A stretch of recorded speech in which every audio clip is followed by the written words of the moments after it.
aceitares este convite para nos explicar o grande desenvolvimento que ocorreu esta semana no Parlamento Europeu em resultado da conclusão da negociação entre o Parlamento Europeu, o Conselho e a Comissão, naquele palavrão que é conhecido por trílogo, onde tu foste uma das correlatoras, em nome do Parlamento Europeu, na negociação do orçamento plurianual e que desta vez tinha uma clara interação com o plano de recuperação e o fundo de recuperação para fazer face à emergência da pandemia nos diversos Estados-membros.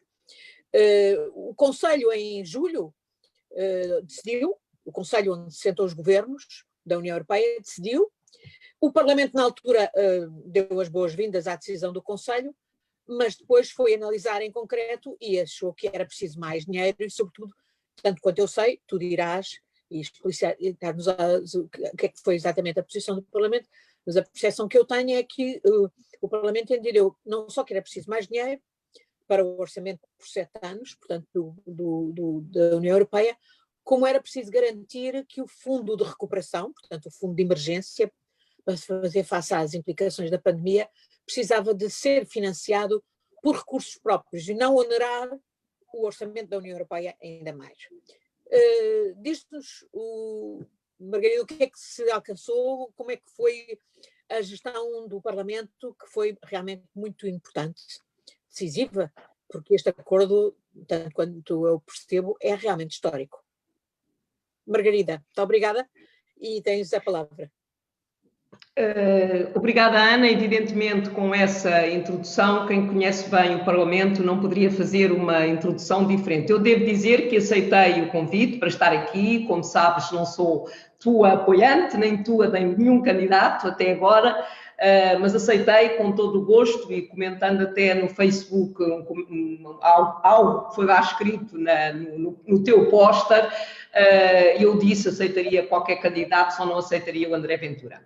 De resto, este debate acho que é um debate que se deve fazer e é um debate importante. Tu disseste bem que em julho os chefes de Estado e de Governo decidiram, ao fim de 5 dias e 4 noites, é importante referir isto, decidiram-se construir uma resposta europeia. O Parlamento Europeu já tinha pedido, o Eurogrupo já tinha pedido e, fundamentalmente, o que é que se fez? E isto eu acho que é muito importante comparar a resposta europeia agora com a resposta europeia à crise de 2007-2008. Porque o que se passou na crise, na sequência da crise de 2007-2008, foi que os Estados-membros, cada país foi por si aos mercados e, por exemplo, enquanto Portugal estava a pagar 7% de taxa de juros nos mercados, a Alemanha estava a pagar 0% e taxas negativas.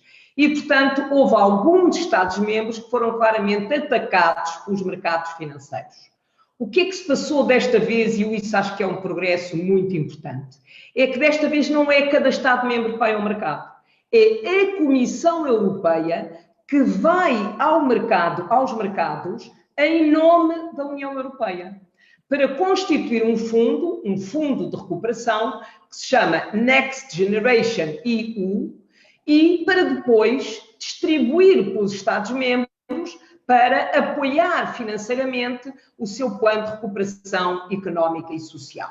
Portanto, tem a vantagem de, sendo a União Europeia estar numa situação de AAA, portanto, numa situação privilegiada de acesso aos mercados financeiros, há uma partilha de responsabilidades, há, de facto, uma mutualização de dívida e criaram-se Eurobonds. Duas expressões que tu sabes tão bem como eu, se nós usássemos essa expressão em 2010, 2011, caíam-nos todos em cima a dizer que era completamente impossível, quer criar Eurobonds, quer haver mutualização de dívida, eram coisas completamente impossíveis. Desta vez está-se a fazer.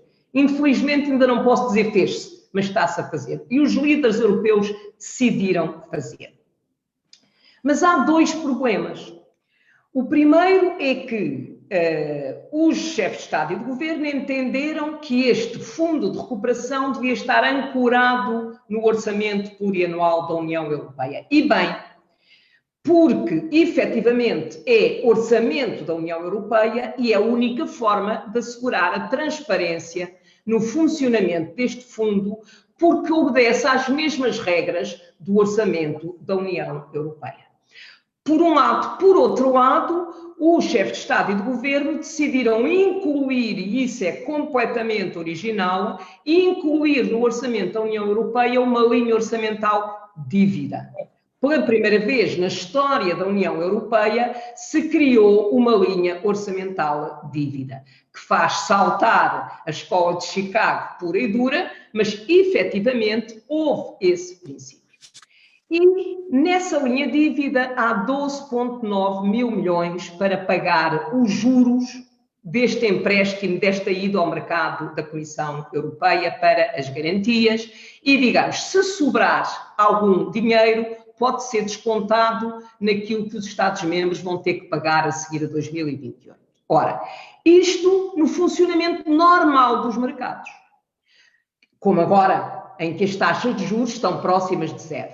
A questão que se coloca é que pode, ao longo de todo este período, haver uma perturbação nos mercados financeiros. E, portanto, uma das coisas que nós quisemos salvaguardar foi que, se houvesse perturbações nos mercados financeiros, o pagamento dos juros não ia atacar, não ia criar, não ia cortar o financiamento nem da coesão, nem da política agrícola comum, nem dos programas europeus. E conseguimos. Foi uma das coisas que conseguimos último minuto, mas conseguimos que, efetivamente, há uma salvaguarda relativamente a essa questão. O segundo ponto que estava em jogo era, para haver o acordo, mantiveram-se os envelopes financeiros no quadro financeiro plurianual. Ou seja, Portugal vai receber exatamente o mesmo da coesão, da agricultura, etc. Não se pediu mais dinheiro aos frugais. Mantiveram-se os envelopes financeiros do Fundo de Recuperação. Quem é que pagou a fatura? Os programas europeus. Portanto, os programas europeus viram os seus orçamentos cortados. O nosso objetivo nesta negociação era exatamente aumentar os orçamentos, como nós dizemos, os envelopes financeiros desses programas. E conseguimos aumentar o orçamento do programa de investigação, Horizonte, do programa Erasmus, do programa Creative Europe, Europa Criativa, e de facto, tendo nós a noção de como o setor da cultura está a pagar esta crise, era fundamental aumentar esse programa, como aumentámos o programa de Direitos e Valores. Na defesa da democracia, na defesa do Estado de Direito, achámos que era fundamental e quase duplicámos o programa Direitos e Valores. E, por outro lado, aumentámos aqueles programas que têm a ver com a União Europeia no mundo, a ajuda humanitária e a ajuda ao desenvolvimento. E, finalmente, triplicámos o orçamento do programa Saúde. Porque, para incluir as vacinas e para incluir um stockpile, um estoque de medicamentos que a União Europeia tem que fazer e que se percebeu com esta pandemia que é fundamental que exista esse estoque ao nível europeu. Ou seja, conseguimos mobilizar 16 mil milhões de euros para o orçamento, para estes programas europeus, dos quais 11 mil milhões são aquilo que nós dizemos dinheiro fresco. E dinheiro de onde? Não viemos pedir dinheiro aos Estados-membros, não viemos pedir dinheiro aos cidadãos. É dinheiro das multas que decorrem do não cumprimento das regras da concorrência. Portanto, foi isso que nós conseguimos mobilizar para o orçamento da União Europeia. O que é que acontecia antes? Uma empresa em Portugal não respeita as regras da concorrência numa fusão, por exemplo, com outra empresa, há uma multa que é paga e normalmente essa multa é paga pelas empresas em questão e volta para o respectivo país. Ora, o que acontece agora é que esse dinheiro vai para o orçamento dos programas comunitários. E penso que, de facto, nós desde o princípio sabíamos exatamente o que é que queríamos. Da minha parte, sou relatora portanto, do quadro financeiro plurianual, sou co-relatora. O outro relator é um polaco da plataforma cívica, do PPE, mas com quem trabalhei sempre lindamente. E, finalmente, como tu disseste e bem, introduzimos o princípio de novos recursos próprios. Novos recursos próprios que têm a ver com as prioridades políticas da União Europeia. transição clima, portanto, combate às alterações climáticas, daí um imposto sobre os plásticos, a taxa sobre o carbono, transição para o digital, daí uma taxa sobre as grandes empresas do digital e a questão do funcionamento do mercado interno, com a criação de uma taxa sobre as transações financeiras que nós queríamos que entrasse em vigor em 2024 e vai entrar em vigor pelo menos até 2026. Portanto, foi, digamos, o compromisso em matéria de recursos próprios. Porquê é que é importante que existam novos recursos próprios? Tal como tu disseste, para compensar a criação deste fundo, por um lado, e por outro lado, nós estamos todos fartos, todos os 7 anos, de ouvirmos os países dizerem nós só contribuímos com 1%, com 0,9%, com 1,04% do nosso rendimento nacional bruto. E, de facto, o que nós queremos é que o momento do debate sobre o orçamento plurianual da União Europeia, não é por acaso que nós dizemos o quadro financeiro plurianual, deve-se discutir os objetivos políticos da União Europeia e como é que eles se financiam. E os Estados-membros são muito vocais a dizer que pagam 1,04 ou 0,9 do seu rendimento nacional bruto, mas não são vocais a explicarem os benefícios que decorrem do facto de eles pertencerem ao mercado interno. E, portanto, nós entendemos que o debate do orçamento plurianual deve ter características completamente diferentes e deve ser um debate político e não cada país armar-se em mártir como se estivesse a pagar para os outros países, que não está. Porque nós sabemos perfeitamente que os chamados contribuintes líquidos são exatamente aqueles que mais beneficiam da sua pertença à União Europeia. Finalmente, um outro princípio que ficou neste acordo é como tu sabes, Ana, e normalmente os cidadãos desconhecem isso, o Parlamento Europeu é a autoridade orçamental. Mas é a autoridade orçamental para a despesa, não é para a receita. E, portanto, com a criação deste fundo, e sobretudo para melhorar a transparência e aumentar o controle democrático na execução orçamental, o Parlamento Europeu precisava de estar mais implicado na constituição do fundo. E isso também conseguimos. Ou seja, no acordo interinstitucional, introduzimos uma cláusula que obriga a que o Parlamento Europeu seja ouvido nos planos de recuperação económica e social e, sobretudo, no desenvolvimento desses programas. E, portanto, foram fundamentalmente estes, eu diria, o valor acrescentado deste debate. Em que é que Portugal ganha? Portugal ganha, já ganhou no seu envelope financeiro, ganham as instituições portuguesas que acedem aos programas comunitários, as universidades, os institutos de investigação, com o Erasmus, com o Horizonte, as instituições de saúde, o reforço do sistema público, do Sistema Nacional de Saúde Público, que também tem o apoio do EU for Health, do Programa de Saúde, as instituições da cultura, os criativos, as organizações não governamentais, através do acesso ao Fundo da Ajuda Humanitária, da Ajuda ao Desenvolvimento. Portanto, isso é a participação das instituições portuguesas nos programas comunitários e aí, de facto, é o valor acrescentado financeiro, o valor acrescentado das prioridades políticas e também a capacidade de maior acompanhamento da execução dos programas de recuperação económica e social. E muito obrigada e estou disposta a responder às tuas perguntas ou de outros participantes. Obrigada, Margarida.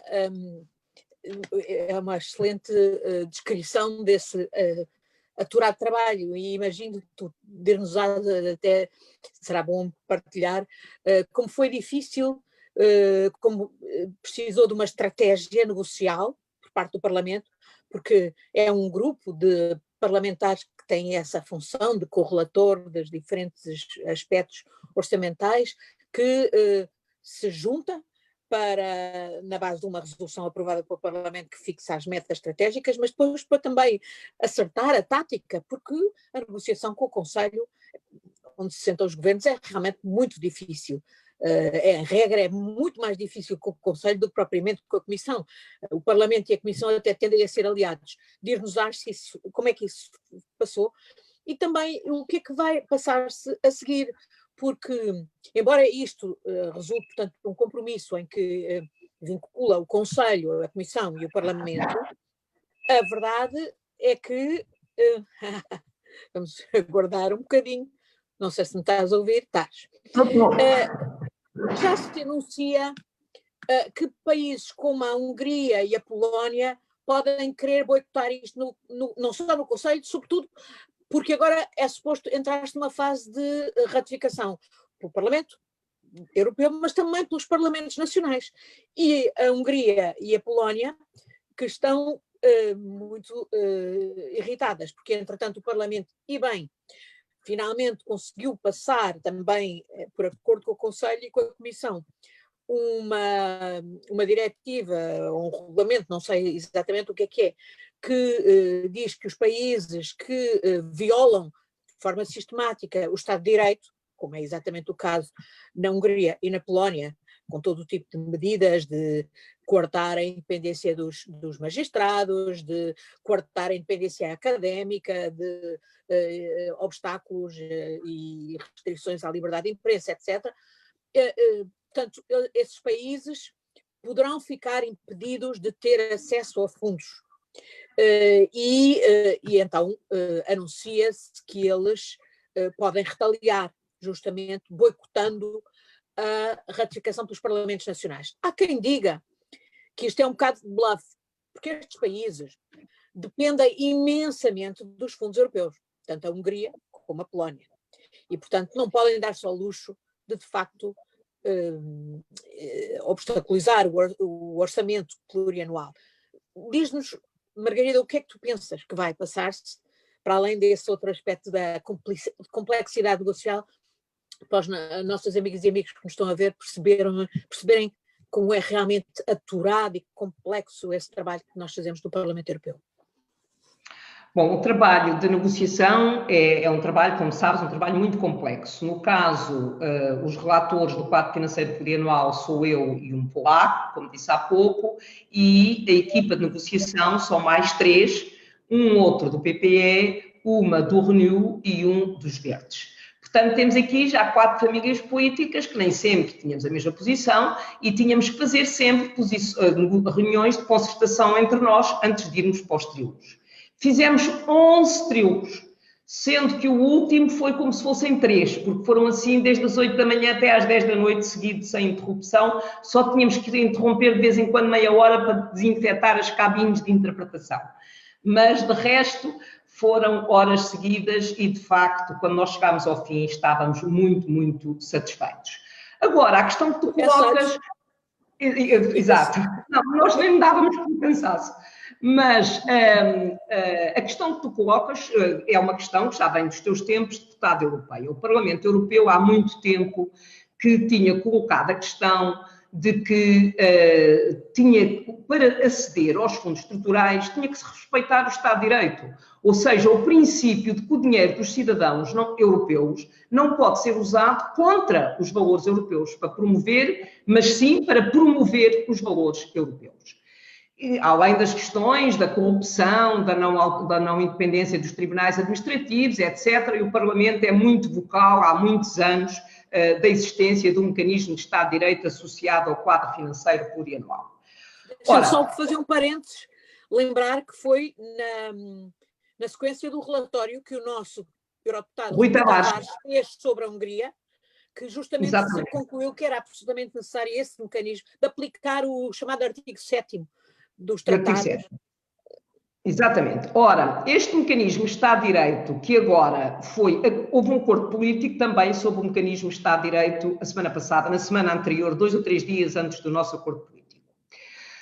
O acordo político que se conseguiu agora, sejamos claros, é na base do artigo 2, portanto ainda não é, no pleno interesse, o pleno uso do artigo 7º, infelizmente, é ainda na base do artigo 2, ou seja, como eu costumo dizer, não é o fim da linha. O compromisso que foi acordado em matéria de Estado de Direito defende os beneficiários finais, defende a autonomia dos tribunais administrativos, a liberdade de imprensa, claramente está lá neste mecanismo. Do meu ponto de vista e do ponto de vista de muita gente do meu grupo, não é ainda suficiente. É uma posição de compromisso para que haja condições para que a Hungria e a Polónia possam aceitar este compromisso.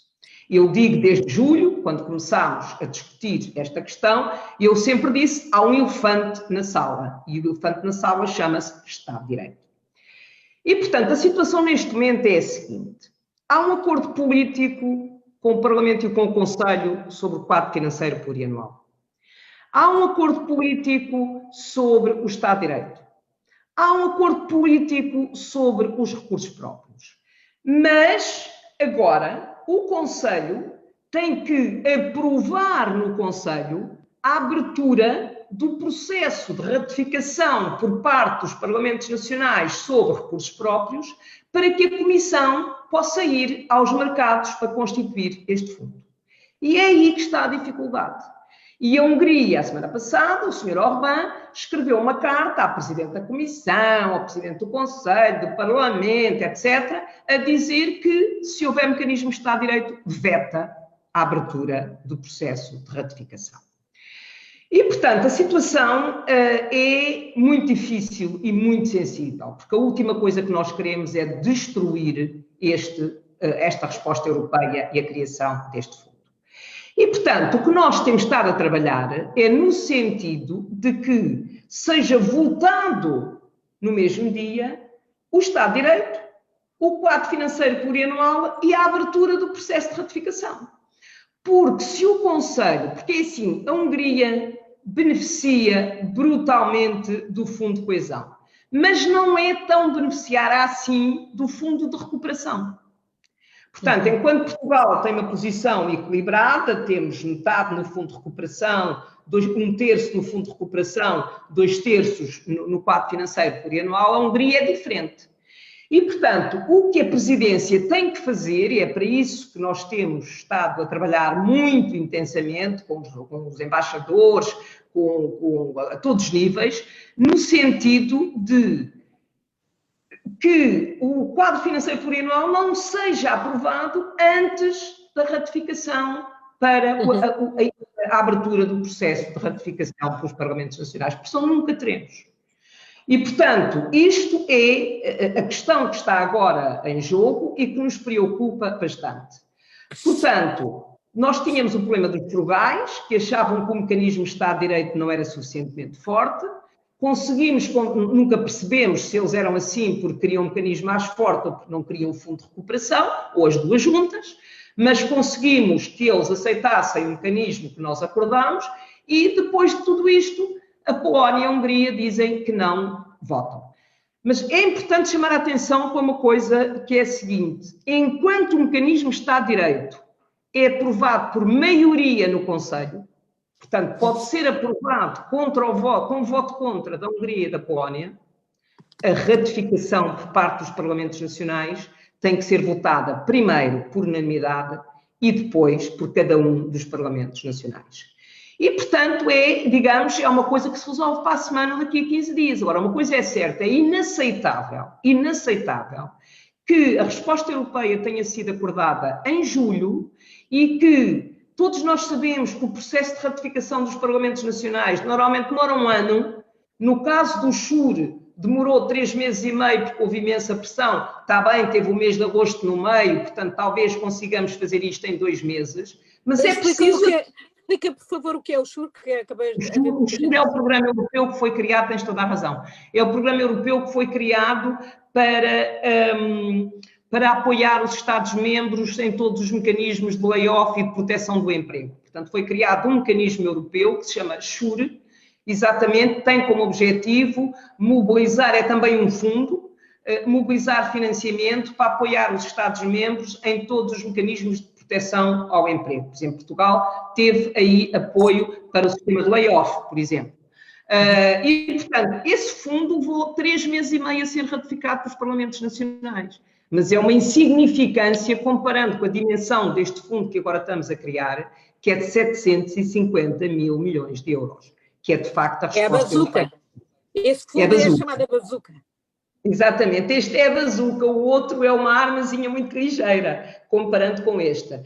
E, portanto, digamos que é isso que está em causa. Se dentro de uma semana, 15 dias, a Presidência conseguir abrir o processo de ratificação, feitas as contas, como diz o outro, talvez na primavera o dinheiro do Fundo de Recuperação chegue aos Estados-membros. O dinheiro do quadro financeiro plurianual chegará a partir do dia 1 de janeiro, portanto o quadro financeiro entrará em vigor no dia 1 de janeiro, para não haver uma interrupção entre o atual quadro 2014-2020 e o próximo 2021-2027, mas o Fundo de Recuperação dificilmente chegará antes da primavera. Mas há uma coisa que eu gostaria de dizer, é que mesmo que o Fundo de Recuperação chegue mais tarde, todas as despesas ligadas com o combate à pandemia desde o dia 1 de fevereiro deste ano são cobertas pelo fundo. Mas nós sabemos que isso não é, evidentemente, suficiente. O SURE, também convém dizer, resulta da programação de fundos que restavam no atual quadro comunitário e foi também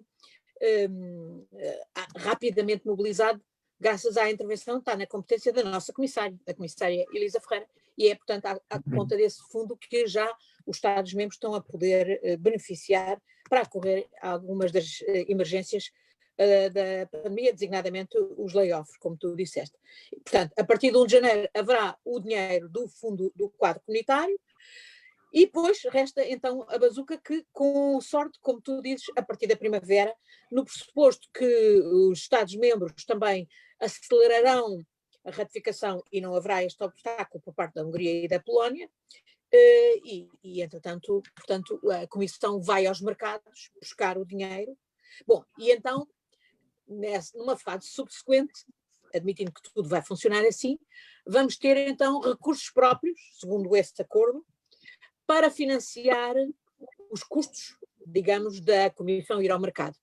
E sem que isso se volte contra os Estados-membros, recaia sobre os Estados-membros.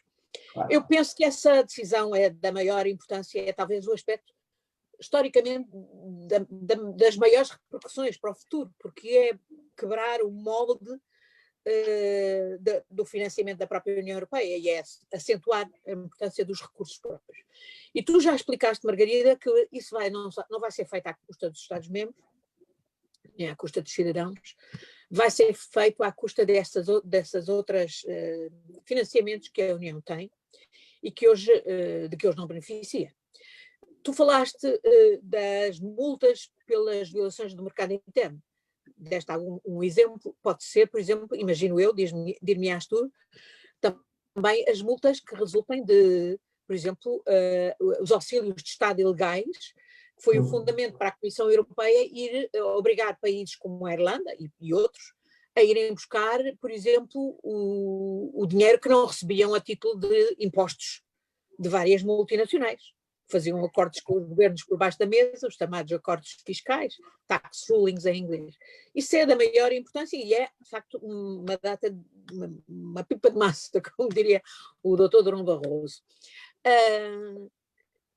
Também falaste nas várias outras impostos europeus, sobre o carbono, sobre os plásticos, sobre o digital, as plataformas digitais. Essa é uma questão que há muito tempo vem sendo pedida pelo Parlamento, a taxa, o imposto sobre as transações financeiras. Ora bem, e tu dizes que há um calendário acordado para isso, ser posto em prática. Tanto quanto eu sei, agora também é novo, foi um pedido nosso do meu tempo do Parlamento Europeu, mas finalmente concretizou-se. Há uma subcomissão para os assuntos fiscais no Parlamento Europeu, o que mostra que estamos também exatamente num outro patamar, de reconhecer que as questões fiscais não são apenas de competência nacional, têm já implicações europeias. Tu vês que o Parlamento está equipado para trabalhar e pressionar exatamente para a concretização desses diferentes impostos europeus que serão o que vai alimentar esse fundo, de maneira a ele não sobrecarregar os Estados-membros? Exatamente. Existe hoje no Comitê de Economia, foi criado um subcomitê exatamente para se dedicar aos impostos e há 3 objetivos fundamentais, é a luta contra a fraude fiscal, a evasão e a elisão fiscal. A elisão significa as pessoas procurarem um país o pingo doce não anda. Pronto, penso que explica exatamente o que é que eu estou a dizer. E devo dizer-te que nesta negociação, na parte dos recursos próprios, nós conseguimos incluir a fraude e a evasão e não arranjámos capacidade ainda para incluir a elisão fiscal. E, portanto, é pena, tenho pena que não tenhamos conseguido, mas espero que o subcomitê de impostos que está na Comissão de Economia possa avançar nessa área. A questão da criação destes novos impostos é digamos, uma ambição antiga do Parlamento Europeu. Acho que nós conseguimos duas coisas. Conseguimos que o princípio da existência de recursos próprios é, digamos, obrigatório. Portanto, no acordo interinstitucional, que tem valor de lei, portanto é obrigatório, nós conseguimos incluir o princípio da existência de recursos próprios para pagar, no mínimo, os juros e o capital do fundo que vai ser criado. Isso é completamente, como nós dizemos, binding calendar, é um calendário completamente obrigatório. Relativamente ao calendário propriamente dito para cada um dos recursos próprios, é um anexo, digamos, a este acordo interinstitucional, em que o que é obrigatório é a data em que a Comissão Europeia tem que apresentar a criação destes impostos. Evidentemente, os impostos têm que ter aprovação dos Parlamentos Nacionais e, portanto, era difícil fixar um calendário para a entrada em vigor. Portanto, o que nós fizemos foi pôr datas limite para a entrada em vigor destes impostos. Porquê é que escolhemos estes impostos? Escolhemos estes impostos, primeiro, porque tem que haver uma coerência entre aquilo que são as prioridades políticas e aquilo que é, digamos, os instrumentos que estão à nossa disposição para promover, para desenvolver essas prioridades políticas. Por exemplo, o imposto sobre os plásticos é um imposto que, se for eficaz, cada vez terá menos resultado, porque, de facto, os plásticos não recicláveis tenderão a desaparecer e, portanto, há uma redução dos impostos. Aliás, eu convidei para uma audição o Fernando Rocha Andrade, quando estávamos a debater o pacote dos recursos próprios, e o Rocha Andrade, a certa altura, disse: como fui eu, secretário de Estado, criei o imposto, estou à vontade para dizer isso. Eu tinha feito uma previsão de 4 milhões para o imposto sobre os plásticos e, de facto, recolhemos 1,2. Portanto, menos de 1/3 daquilo que estava previsto. E, portanto, se o imposto for eficaz, digamos que o que resulta da recolha do imposto vai diminuindo progressivamente. Mas há a questão da taxa sobre os carbonos e da importação de produtos provenientes de países terceiros que entram na União Europeia e que não respeitam os mesmos princípios da União Europeia, que é uma taxa de carbono nas fronteiras, digamos. Portanto, isso tem a ver com uma prioridade política que se chama combate às alterações climáticas. Portanto, são áreas fundamentais, são, digamos, capacidade de ação da União fundamental para combater as alterações climáticas. A questão do imposto sobre o digital é um trabalho que a OCDE tem vindo a fazer e que a União Europeia está determinada a avançar com esta taxa sobre o digital para todas as grandes empresas do digital, que, aliás, é um dos setores que tem beneficiado claramente com esta crise. E é bom lembrar que é um imposto sobre as grandes empresas do digital, porque nós, por exemplo, ouvimos falar na multa sobre a Apple, que a Margrethe Vestager, a comissária da concorrência, conseguiu que fosse aplicada à Apple. Uma multa por não pagamento de impostos, por não respeito às regras da concorrência, e o que nós queremos é agir ex ante. Nós não queremos multar essas empresas, queremos que essas empresas que, agindo na Europa, paguem impostos na Europa. O ministro austríaco dava o exemplo de que uma das grandes empresas do digital, que tem um mercado brutal na Áustria, paga, e o Starbucks na Áustria paga menos do que uma tasquinha pequenina, um café pequenino, porque não paga impostos na Áustria, não é? E, portanto, há toda essa situação em que tem que haver, de facto, um imposto sobre o digital. O imposto sobre as transações financeiras é um imposto uma proposta que a Comissão já fez em 2011, que chegou a ser aceite pela senhora Merkel e até nessa altura pelo governo de Passos Coelho, a reboque da senhora Merkel, bem, só que depois ficou no tinteiro. só que ficou no tinteiro. Exato. Assim, neste momento há uma cooperação reforçada, ou seja, há 11 países que querem um imposto, uma taxa sobre as transações financeiras, entre eles a Alemanha. E o próprio ministro das Finanças alemão ainda quer, na sua presidência, relançar esta cooperação reforçada. Ou seja, é, digamos, um compromisso político que não envolve todos os 27, todos os Estados-membros, mas envolve apenas, neste momento, 11 Estados-membros. E o objetivo é relançar esta cooperação reforçada e, se possível, levar a que haja uma participação de todos os Estados-membros nesta taxa sobre as transações financeiras. Porque, para já, é uma questão de justiça fiscal. Porque não faz sentido que qualquer outra transação é sujeita a impostos e as transações financeiras não são sujeitas a impostos. Segundo, é o princípio da transparência. Portanto, é obrigatório a declaração, etc. Portanto, é o princípio da transparência.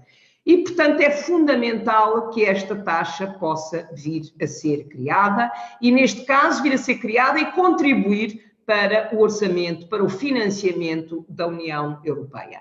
E, portanto, é a forma que a União Europeia tem para agir sem necessariamente, sem vir a pedir dinheiro adicional aos Estados-membros, contribuição adicional, nem aos cidadãos. Portanto, normalmente tem a ver, digamos, com cada uma destas fileiras de negócio que podem, de facto, ser taxadas, que beneficiam da existência da União Europeia, que beneficiam da existência do mercado interno, das regras de qualidade. Todos esses mecanismos beneficiam todos esses mecanismos da União Europeia que nós muitas vezes nos esquecemos que existem e não contribuem para a União Europeia. Nós achamos que isso não é justo e que, portanto, devem contribuir para o orçamento da União Europeia. Oh, Margarida, isso foi de facto um grande achado, vocês vincularem o Conselho a esse compromisso relativamente a esses impostos. Em particular, eu lembro que a taxa, o imposto sobre o digital, sobre as grandes plataformas digitais, como tu já disseste, é de uma injustiça total, enquanto, por exemplo, e é uma das fatores que, porque hoje tudo é digital, não é? Tudo, dependemos em tudo do digital, e é um dos fatores que faz com que, segundo os dados da Comissão, as pequenas e médias empresas paguem, em média, mais 30% de impostos do que pagam as grandes multinacionais, como a Google, em França, e nos países de língua francesa, chamam-lhe a taxa GAFA, Google, Apple, Facebook e Amazon, mas não são só estas, porque elas não pagam impostos, vistos que fazem esses acordos com governo a governo e depois mandam o dinheiro para offshores ou para onde quiserem, sem ter que pagar impostos no sítio onde fazem os lucros, nos países onde fazem os lucros.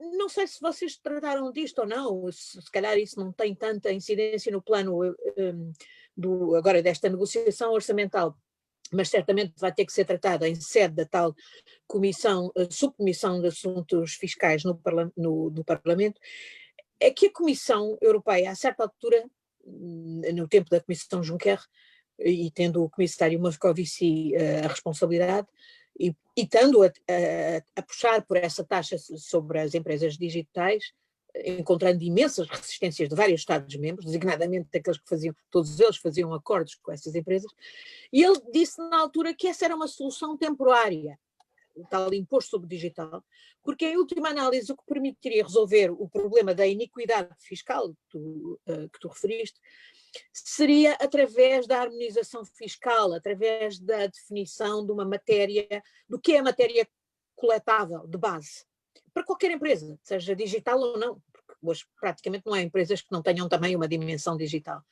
Esta questão há um palavrão europeu para isso, da MCCTB, desculpem, o CCCTB, Common Consolidated Corporate Tax Base, portanto, a definição comum da matéria coletável. Isso foi de alguma maneira aí tratado ou isso não é minimamente para aí, é para outro lado, digamos, do tratamento fiscal propriamente? Não, podia estar aqui neste pacote de recursos próprios, mas não houve acordo no Parlamento para que ele entrasse aqui. Há, de facto, o trabalho de debate político no Ecofin sobre a criação dessa taxa, da CCTB.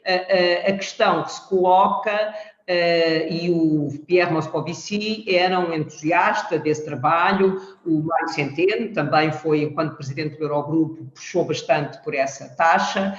Fizeram-se muito poucos progressos, é a minha análise.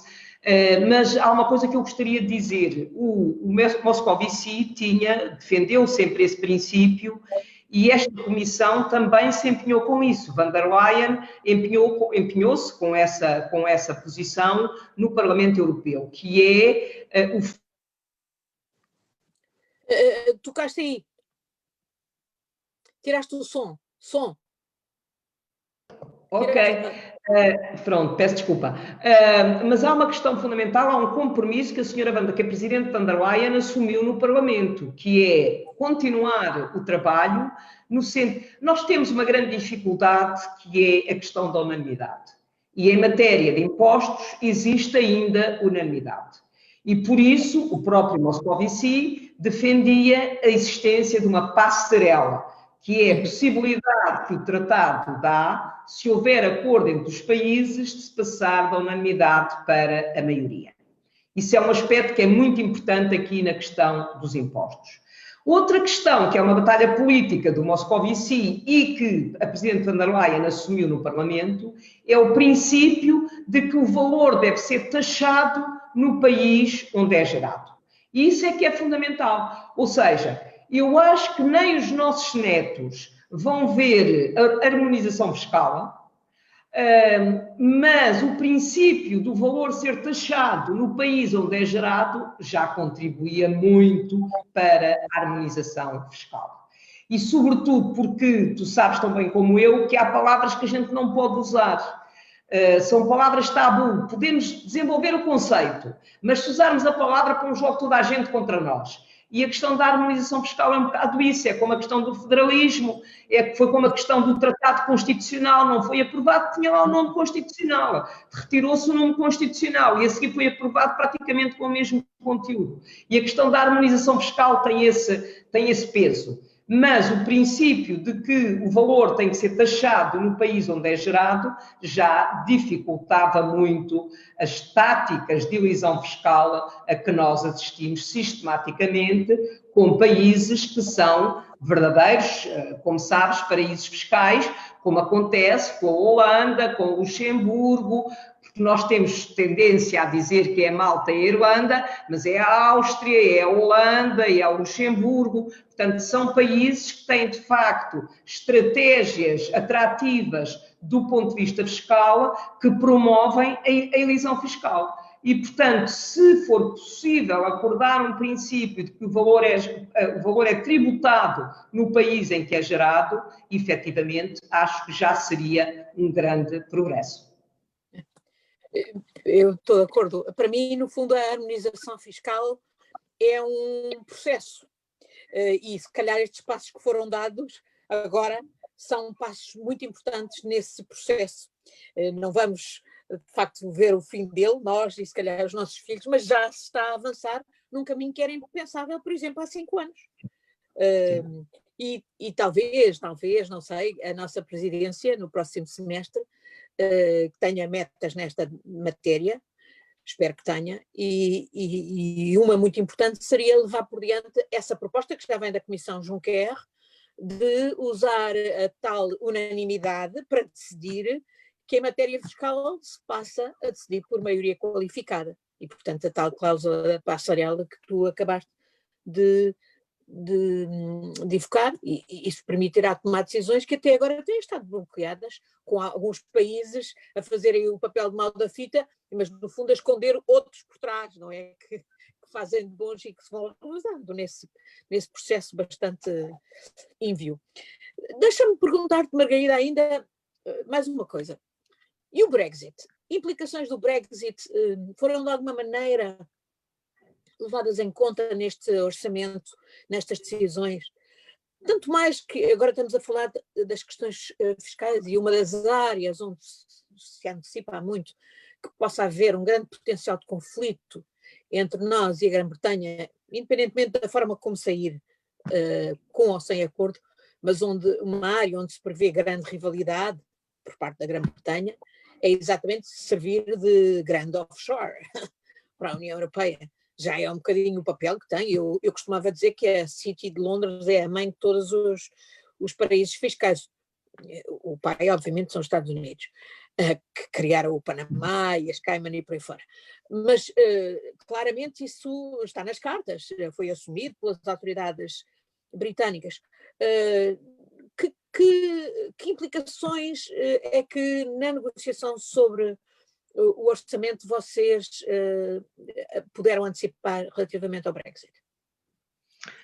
Bom, dois aspectos que eu gostaria de referir. O primeiro é mais um fait divers, mas apesar de tudo não deixa de ter sentido. Uma vez numa reunião que eu tive com o embaixador da Holanda, o embaixador da Holanda queixava-se muito de que a Holanda contribuía muito para o orçamento da União Europeia. E eu explicava-lhe que era um contribuinte, teoricamente um contribuinte líquido, mas era sobretudo um beneficiário líquido. E felizmente a Comissão Europeia divulgou esses resultados, um gráfico em que se mostrava que os chamados contribuintes líquidos eram os beneficiários líquidos da União Europeia. E ele dizia-me, não, isso não se pode medir, eu sou economista e não se pode medir o impacto da pertença ao mercado interno e os benefícios do mercado interno, isso não se pode contabilizar. Entretanto, a conversa continua e no final, que ele estava a reunir comigo por eu ser relatora do quadro financeiro plurianual, ele dizia-me, bom, no quadro financeiro plurianual tem que haver uma linha orçamental para compensar o impacto da saída do Reino Unido da União, do mercado interno. E, portanto, a Holanda, que está ali mesmo ao ladinho, e a Dinamarca vão ter um impacto muito grande pelas ligações económicas entre a Holanda e o Reino Unido e, portanto, nós temos que ter uma compensação pelo facto do Reino Unido sair do mercado interno. E eu voltei para ele e disse, mas acabou de me dizer no início da conversa que não se pode medir o impacto do mercado interno, portanto, não sei como é que agora coloca essa questão. Mas passado este fait divers, essa questão é uma questão difícil na negociação com o Reino Unido, ou seja, ainda não se sabe se vai haver acordo, se não vai haver acordo, se prolongam negociações, se não prolongam negociações, se Boris Johnson quer sair agora sem acordo, mas eventualmente dentro de 6 meses ou um ano negociar um acordo com a União Europeia como país terceiro, como a União Europeia tem com a Noruega, ou com o Canadá, ou com a Suíça. Não se sabe muito bem, ainda não se percebeu muito bem aquilo que ele quer, nem sei se ele percebeu, mas uma das questões importantes é exatamente essa. É a questão do mercado de capitais, digamos, esse pilar do mercado interno. Essa é uma questão complexa. Agora, há uma questão muito interessante que nos deve também fazer pensar, que é o facto da City ser talvez, digamos, a zona geográfica, económica ou política, digamos, que mais queria que o Reino Unido continuasse na União Europeia. Portanto, no sentido do impacto económico e do que isso tem do ponto de vista do mercado financeiro. Agora, isso é uma questão difícil da negociação, porque o mercado de capitais faz parte do mercado interno e, portanto, é uma das razões porque o Reino Unido quer ficar no mercado, quer beneficiar das regras do mercado interno, é exatamente essa, e a posição que a União Europeia tem tido desde o início é, para respeitarem, para beneficiarem do mercado interno, têm que respeitar designadamente as 4 liberdades. E uma delas é as 4 liberdades de circulação. E uma delas é a liberdade de circulação de pessoas, que é exatamente aquilo que o Reino Unido não quer, embora seja completamente artificial, completamente demagógico, porque, de facto, os estrangeiros que vivem no Reino Unido não são, de uma forma privilegiada, cidadãos da União Europeia, mas de países terceiros. E foi uma forma completamente demagógica de explorar a questão da mobilidade das pessoas e dos estrangeiros que residem no Reino Unido e, portanto, com alguma dificuldade de recuo nessa matéria. Mas, só para confirmar que a tua questão tem todo o sentido, mas é uma das, digamos, das dificuldades das negociações com o Reino Unido. E, portanto, prevê-se que vocês venham a estar ocupados com isso depois da negociação, depois de saber como é que o Reino Unido sai e, portanto, os diversos aspectos de compensação para os países que vão certamente arranjar diferentes razões para serem compensados por o impacto da saída do Reino Unido. Isso é uma das questões que tu antecipas que venha a estar, digamos, na vossa mesa negocial? Sim, porque o Parlamento Europeu vai ter que ratificar o acordo. Portanto, é por isso que nós temos marcado urgência, mas o Parlamento Europeu vai ter que ratificar o acordo com o Reino Unido. Uhum. Como Margarida, acordos. Pois, com diversas considerações, mas também as implicações orçamentais. Margarida, eu acho que cobrimos imensa coisa. Eu devo dizer que eu é que tenho culpa de não ter previsto que quem está a participar nos pudesse mandar questões e eu não tenho ainda a sabedoria de saber gerir a conversa e ao mesmo tempo estar a ler a mensagem. Se calhar até me estão a mandar mensagens com questões muito pertinentes, mas se calhar, se for o caso disso, se for um dia destes, marcaremos uma outra conversa se tu tiveres disponibilidade, aliás, numa fase até mais avançada do processo, para nos explicar onde é que vamos. Antes de mais, e antes de terminar, deixa-me perguntar-te se achas que a tua experiência pessoal, antes como governante, agora passando para o outro lado, digamos, da bancada, que é o Parlamento Europeu. Muitas vezes se tem a sensação que os governos olham para o Parlamento Europeu como se o Parlamento fosse uma fonte de atrapalhação, de complicação, estes idiotas que não percebem nada e que nos atrapalham a tomar medidas. Bom, tu tens o benefício de ver os dois lados, de ter estado dos dois lados da barreira. O que é que achas que pudeste retirar justamente a tua experiência de governação para levar por diante esta negociação e que conclusões é que tu tiras do que é que significa estar de um lado e estar do outro? São duas perspectivas totalmente antagónicas ou, pelo contrário, são duas perspectivas, mas complementares e que são necessárias num processo dinâmico de evolução democrática da própria União? Essa questão é muito interessante porque tem estado muito na minha cabeça desde que fui designada relatora deste dossiê. Porque eu fui dos três lados. Tive 21 anos na Comissão Europeia, claro. Conselho e Parlamento. É verdade, já me esqueci. O que eu acho que é a vantagem é eu ter olhado para as coisas numa dupla perspectiva, ou seja, numa perspectiva meramente política, como o Parlamento faz, e numa perspectiva técnica de encontrar resposta para as questões. Por exemplo, quando nós estivemos a discutir a possibilidade da utilização das multas, do dinheiro das multas, eu conheço bem o Diretor-Geral de Orçamentos, há muitos anos, na Comissão Europeia, passei muitas horas a falar com ele e com o Comissário Europeu, Johannes Hahn, para conseguirmos que esta proposta das multas fosse uma proposta que nos ajudasse e não nos desajudasse. Porque esta proposta das multas, se o dinheiro tivesse vindo para os programas, mas sujeito à negociação do orçamento anual, era todos os anos um problema. E, portanto, o que eu propus e pedi à Comissão para preparar essa proposta, e a Comissão conseguiu, e estou muito satisfeita por isso, foi que o dinheiro fosse imediatamente afetado aos envelopes financeiros.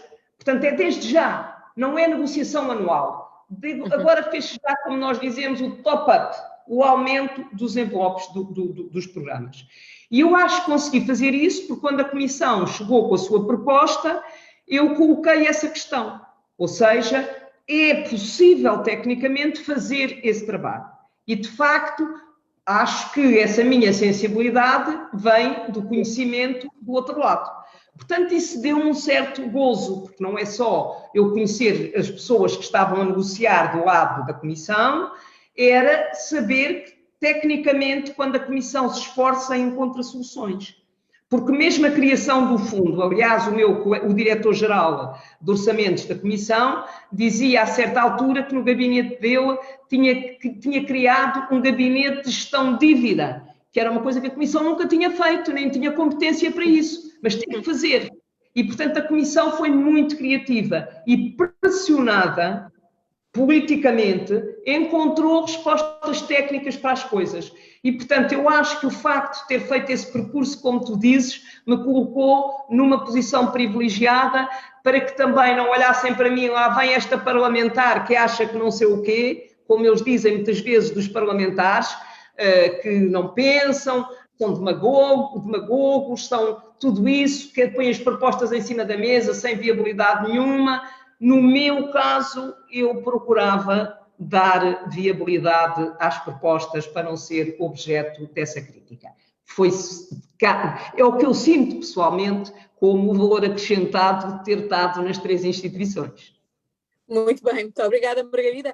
E não há dúvida que tu já referiste vários aspectos que eram tabus, ou alguns ainda serão tabus, não se podem referir porque criam logo anticorpos, mas não há dúvida que esta negociação já é por si demonstrativa de que vários tabus foram quebrados.